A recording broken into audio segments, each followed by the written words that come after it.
Bienvenue sur Africa 24 dans cette nouvelle édition du 12-15. Voici les titres de l'actualité. Élections législatives 2017 au Sénégal. L'ancien président Abdoulaye Wade annonce son retour sur la scène politique. Il était ce 13 avril au consulat du Sénégal à Paris en France pour s'inscrire sur les listes électorales. Au Mali, les chrétiens ont célébré la messe de Pâques ce dimanche 16 avril. Une prière particulière a été formulée à l'endroit de tous les otages et les victimes du terrorisme.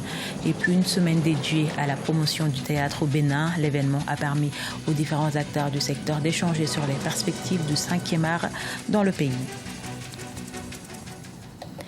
Mais tout d'abord, le Cameroun et la République centrafricaine renforcent leur coopération militaire. Pour marquer cette collaboration, le ministre centrafricain de la Défense a entamé ce lundi une visite officielle au Cameroun.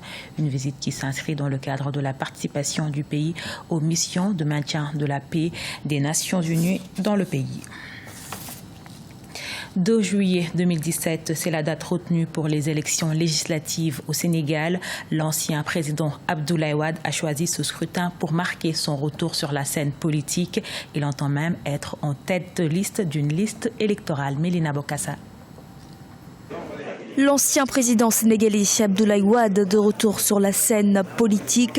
C'est bientôt les législatives au Sénégal et l'ancien chef de l'État, toujours secrétaire général du Parti démocratique sénégalais, était ce jeudi 13 avril au consulat du Sénégal à Paris en France pour s'inscrire sur les listes électorales. À mon âge, je ne peux pas me présenter comme candidat à la présidence de la République.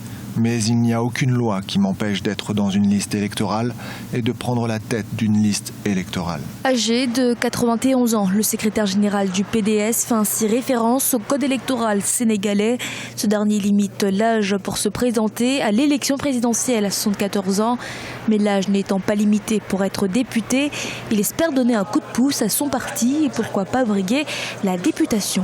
Abdoulaye Wade est quelqu'un de très obsédé. C'est pourquoi il a fait 26 ans d'opposition pour arriver au pouvoir. Aujourd'hui, l'autre obsession d'Abdoulaye Wade, c'est de faire élire son fils président de la République. Il a essayé le projet en 2012, ça n'a pas marché. Mais Abdoulaye Wade n'a pas renoncé à son projet.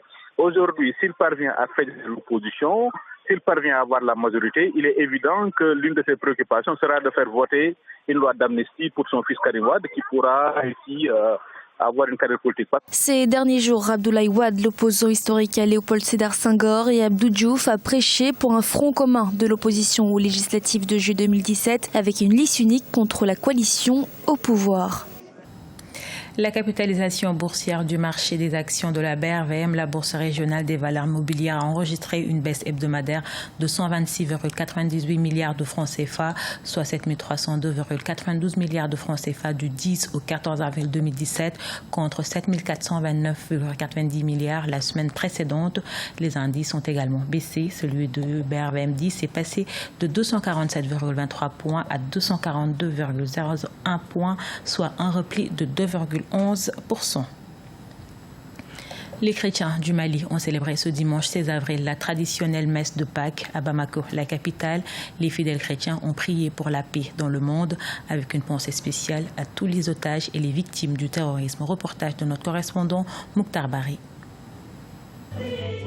La fête de Pâques a été célébrée ce dimanche 16 avril dans le monde entier.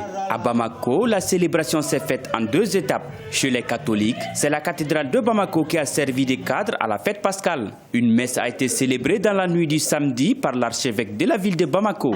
Les fidèles catholiques ont massivement répondu présents pour commémorer la résurrection du Christ. Célébrons cette fête à un moment difficile pour l'humanité.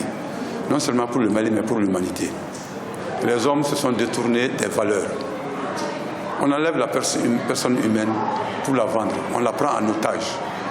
On tue la personne humaine pour des raisons politiques, pour des raisons d'idéologie, pour des raisons ethniques, surtout pour des religions religieuses.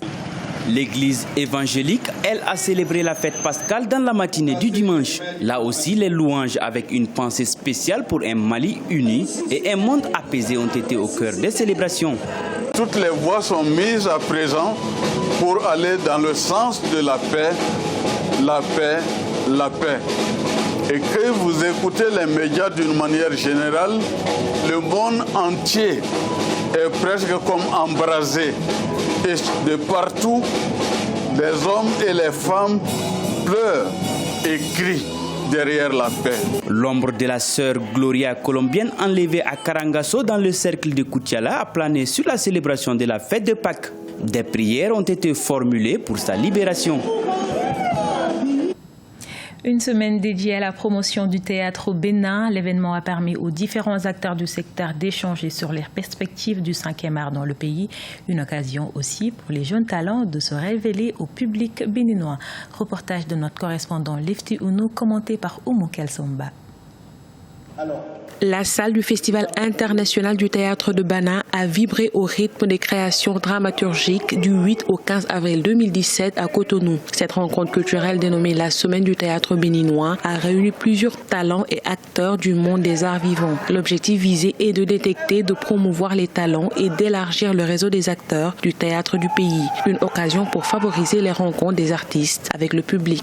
Et l'exercice du jeu nous manquons beaucoup ces jours-ci dans le Bénin. Je pense que ça a remis un certain dynamisme dans nos corps, dans mon corps à moi.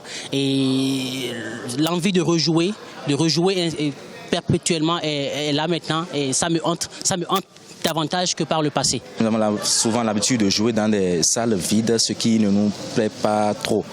Donc avec cette semaine, c'est déjà le public et ensuite le jeu. Plusieurs troupes théâtrales ont représenté les grandes œuvres des dramaturges béninois. Le conte, la danse, le ballet et le sketch ont enrichi les spectacles au cours de cette semaine. Ainsi, la représentation scénique du jeudi 13 avril 2017 s'est axée sur une improvisation comptée. Ce rendez-vous a aussi servi de cadre d'échange fructueux entre les acteurs du 5e art. La contribution, c'est de faire en sorte qu'il y ait régulièrement des débats enrichissants qui nous permettent de dégager, de réaffirmer les problèmes auxquels nous sommes confrontés pour que les décideurs, ceux qui ont à charge de collecter les impôts et de les redistribuer, tiennent compte de nous et envoient une part vers nous pour que, évidemment, nous mûrissions dans la communauté parce que nous avons une part sociale à prendre.